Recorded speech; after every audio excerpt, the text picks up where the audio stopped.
Buenas noches, amigos, amigas.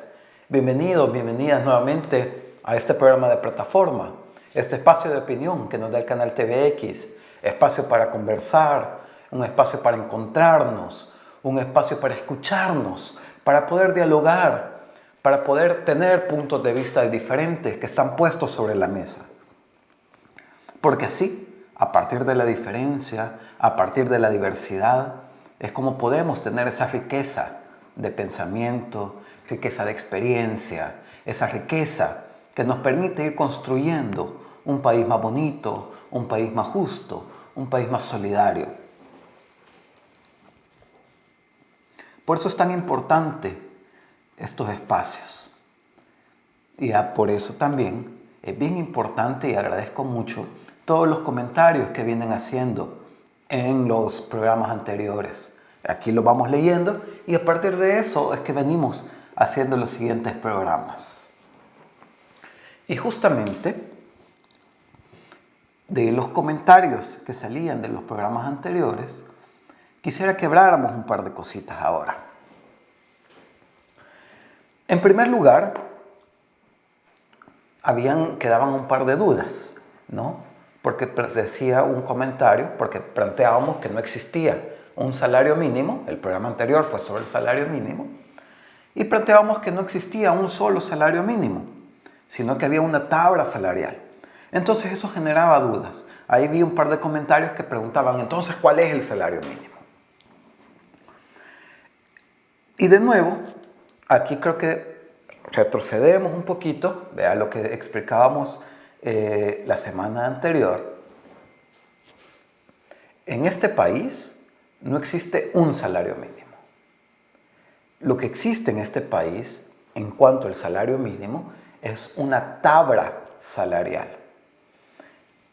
Y el salario mínimo depende del tipo de actividad económica al cual se esté haciendo referencia.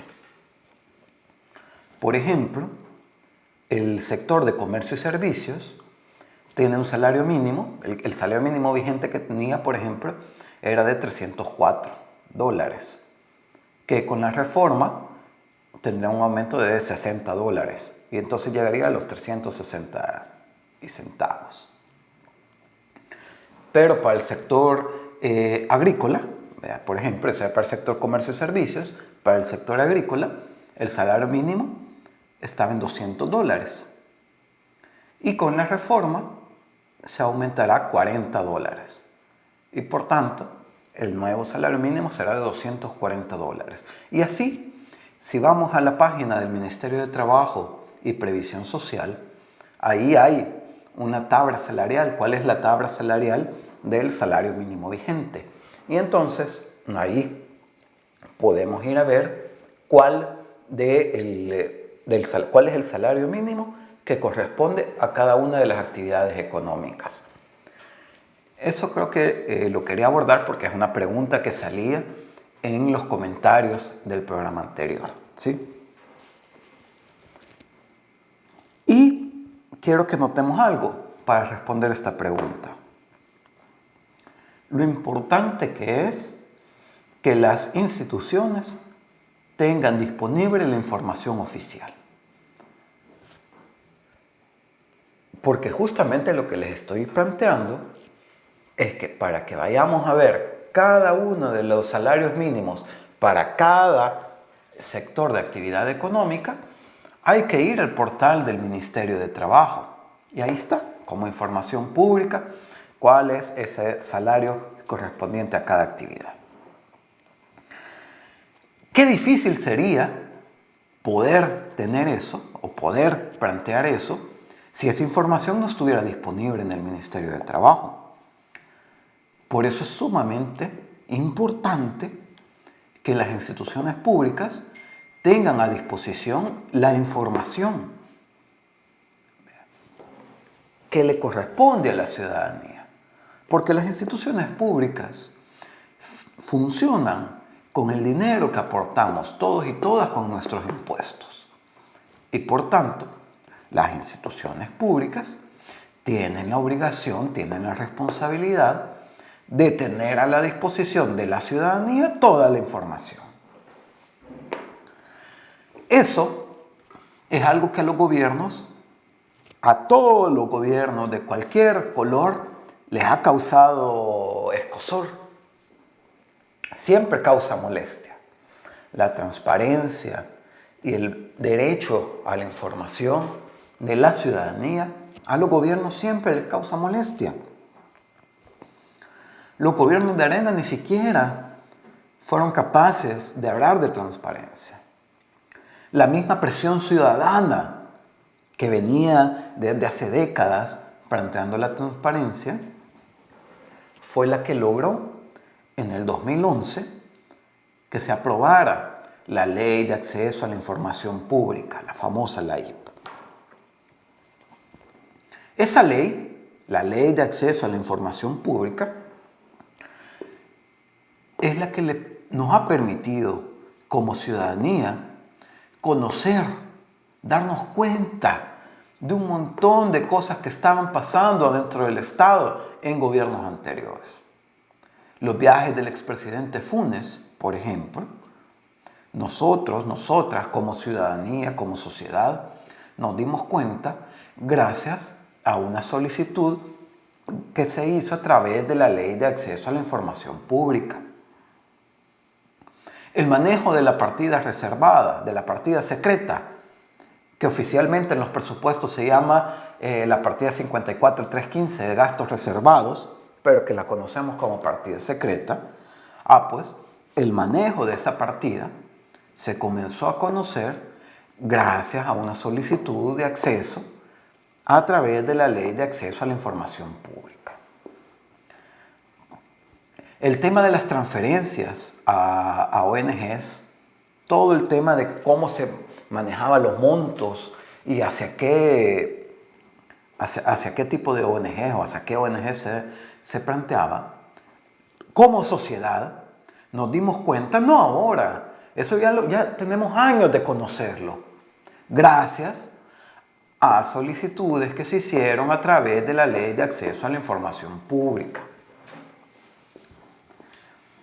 Todos los esquemas presupuestarios, todas esas modificaciones que se hacían a los presupuestos, que realmente planteaban recortes en términos de subsidios. Por ejemplo, cuando supimos que se estaban recortando subsidios a la energía eléctrica, subsidios al gas, nos dimos cuenta, gracias a que la Ley de Acceso a la Información Pública plantea que la información de los presupuestos debe de ser publicada de manera oficiosa. ¿Qué quiere decir de manera oficiosa? Que las instituciones la deben publicar aunque nadie se las pida. Aunque ningún ciudadano llegue a pedírselas, las instituciones tienen la obligación de publicarlas. A eso se refiere la información oficiosa. Y gracias a que la Ley de Acceso a la Información Pública plantea que es información oficiosa los presupuestos, nos hemos dado cuenta de eso. Vea, en gobiernos anteriores, aquí no estoy hablando todavía de este gobierno, estamos hablando de gobiernos anteriores.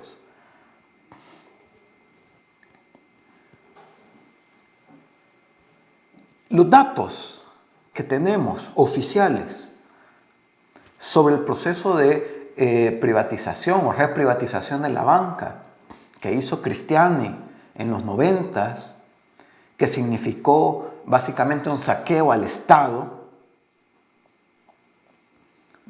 donde incluso el mecanismo que se utilizó y los montos que significaron están disponibles en un informe hasta en el 2018, 2019 se publicó, y que se fue publicado nuevamente gracias a una solicitud de acceso a través de la Ley de Acceso a la Información Pública. Ya ven lo importante que es esta ley y lo importante que es tener acceso a la información pública. Lo importante que es que existan mecanismos legales, jurídicos, que amparen a la ciudadanía cuando va a solicitar información pública. Ahí conocemos viajes, hemos conocido información de los viajes, hemos conocido la información de las transferencias a privados, hemos conocido la información de partida secreta, hemos conocido la información de la privatización de la banca, hemos conocido salarios de asesores, hemos conocido sobre contrataciones que se daban a familiares, nepotismo, particularmente el que estaba en las cancillerías, ¿no? Que se dio también a través de solicitudes de acceso, a través de la ley de acceso a la información pública. A ver, ¿y por qué estoy planteando esto ahora? ¿Por qué estoy poniendo todo este énfasis en esta ley? Lo estoy poniendo justamente porque la semana pasada se conoció que desde la Presidencia de la República se está pidiendo a la Asamblea Legislativa una serie de reformas a la Ley de Acceso a la Información Pública. Esas reformas, así vamos a ver cuáles son, vemos que hay cosas preocupantes. Por ejemplo, una de las reformas lo que plantea es que las instituciones pueden declarar o podrían llegar a declarar como información reservada incluso información que en este momento la Ley de Acceso a la Información Pública la plantea como información oficiosa. Es decir, ¿qué habíamos dicho que es la información oficiosa? La que la institución está obligada a publicar aunque el ciudadano no la pida. Pues con la reforma que se está pidiendo desde la presidencia, esa información oficiosa que tiene que ver con presupuestos, con asesores, con salarios, con planes operativos, con planificación, con los planes de gobierno, con planes institucionales, pues la reforma plantea que esa información puede ser declarada reservada, es decir, que ya no la darían a la ciudadanía. Ahorita, las instituciones están obligadas a publicarla, aunque no se la pida a nadie. Con esa reforma, las instituciones, aunque alguien se las pida, pueden ocultarla, podrían llegar a ocultarla, declararla como reservada. Eso es un enorme retroceso en términos de acceso a la información. Si eso fuera así, si eso hubiera estado así en el gobierno de Mauricio Funes, por ejemplo, nunca nos hubiéramos dado cuenta de los viajes que hacía. Nunca nos hubiéramos dado cuenta de todos los montos en términos de viáticos y de pasajes que utilizaba para los viajes que realizaba. Porque simplemente hubieran dicho, lo vamos a declarar como información reservada. Porque de hecho, cuando se hizo la solicitud, en primer lugar, Presidencia, en el gobierno de Mauricio Funes, declaró los viajes como información reservada, diciendo que se declaraba como información reservada por tema de seguridad del presidente. El ciudadano fue al Instituto de Acceso a la Información y dijo, miren, esto no puede ser información reservada, porque son viajes que ya pasaron. No pone en peligro la seguridad del presidente, porque no son viajes que van a hacer.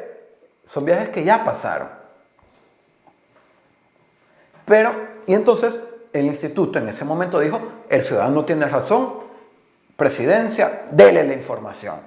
Y ahí es como sociedad nos dimos cuenta de todo el tema de los viajes. Pero si esa reforma, si en ese momento hubiera este intento de reforma que se quiere hacer ahora, simplemente hubieran dicho, es información reservada y hasta ahí queda la cosa. Otra de las reformas que se está planteando en esa solicitud es que las declaraciones patrimoniales sean también información reservada. ¿Qué son las declaraciones patrimoniales? Cuando un funcionario es electo y comienza funciones, antes de iniciar su periodo, debe de hacer una declaración de cuánto tiene. Bueno, tengo una casa que vale tanto, un carro que vale tanto, tengo una cuenta en el banco con tanto. Decir cuánto tiene, qué es lo que tiene al inicio del periodo. Y luego tiene que hacer una declaración patrimonial, o sea, otra vez todo lo que tiene, cuando termina su periodo. Porque así el funcionario, ¿verdad?, o como ciudadanía, la Corte de Cuentas, las mismas instituciones, y nosotros y nosotras como ciudadanía, podemos ver y decir, bueno, esto es lo que tenía antes de iniciar el periodo y esto es lo que tiene al final de su periodo. Miren, y aquí podemos ver, ¿verdad?, esto cuadra o esto no cuadra. Miren, lo que tiene ahora al final, eso es mucho más de lo que tenía cuando comenzó. Y no es solo por salarios y esas cosas, ¿verdad? Y ahí pues se pueden ir detectando irregularidades. Así es como se han detectado varias. Gracias a la publicación de las declaraciones patrimoniales, es que, por ejemplo, se ha detectado las irregularidades que tenían gente como Sigfrido Reyes, por ejemplo. ¿Verdad? Todos los casos que están alrededor de él fue gracias a la investigación sobre las declaraciones patrimoniales. O incluso en el famoso libro negro de la corrupción, que hemos trabajado con Salvador Arias, con el doctor Salvador Arias, ahí habían 167 casos de posibles casos de corrupción que fueron justamente porque presentaban irregularidades en la declaración del antes y el después. Por eso es tan importante. Y esta reforma lo que dice es que las declaraciones patrimoniales serían información reservada. Quiere decir que como ciudadanía ya no tendríamos acceso a esa información. Y como ciudadanía ya no podríamos hacer esos ejercicios. Y no solo la declara como información reservada, sino que además plantea una multa para ciudadanos que divulguen esa información patrimonial. Eso sí que ya no solamente es un retroceso en términos de acceso a la información, sino que además implica una penalidad a la ciudadanía que busque hacer valer su derecho a la información pública. Y eso es realmente preocupante, que un gobierno esté intentando penalizar a la ciudadanía que busque entender y que busque obtener información sobre la gestión de algo que se está pagando con los impuestos que nosotros y nosotras pagamos.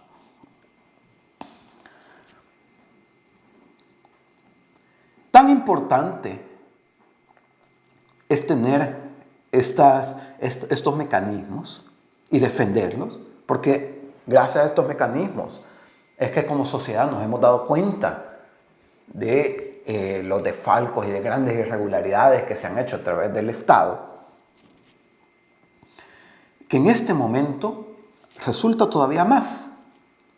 ¿Por qué? Porque estamos en un momento, como ya lo hemos visto en programas anteriores, de una situación fiscal bastante frágil.